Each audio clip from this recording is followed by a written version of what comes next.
chapter 4. And Samuel's word came to all Israel. Now the Israelites went out to fight against the Philistines.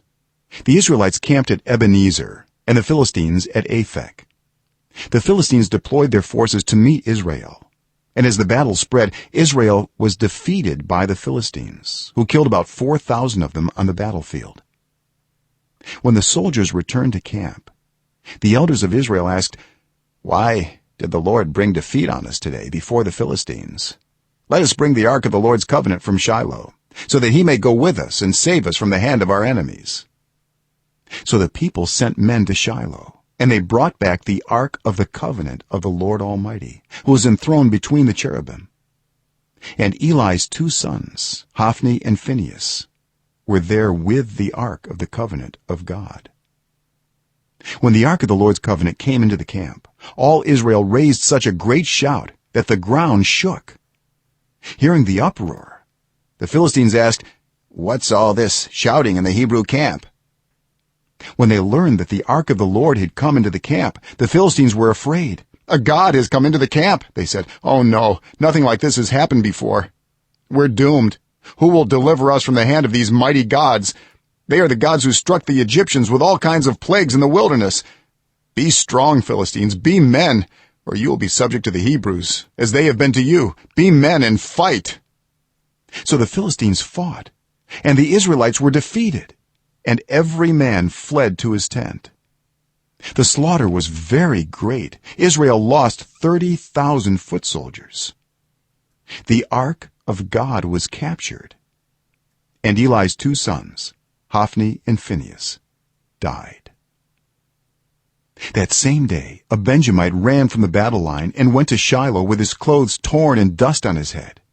When he arrived, there was Eli sitting on his chair by the side of the road, watching, because his heart feared for the ark of God.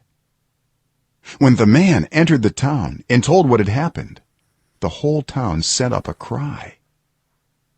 Eli heard the outcry and asked, "What is the meaning of this uproar?" The man hurried over to Eli, who was 98 years old and whose eyes had failed so that he could not see.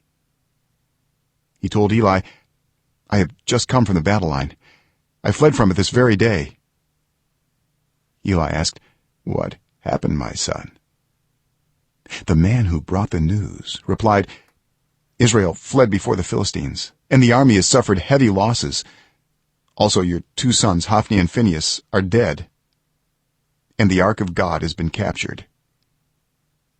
When he mentioned the ark of God, Eli fell backward off his chair by the side of the gate. His neck was broken, and he died, for he was an old man, and he was heavy. He had led Israel 40 years. His daughter-in-law, the wife of Phinehas, was pregnant and near the time of delivery. When she heard the news that the ark of God had been captured and that her father-in-law and her husband were dead, she went into labor and gave birth, but was overcome by her labor pains.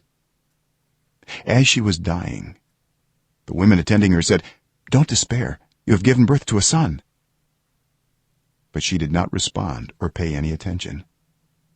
She named the boy Ichabod, saying, "The glory has departed from Israel," because of the capture of the ark of God and the deaths of her father-in-law and her husband.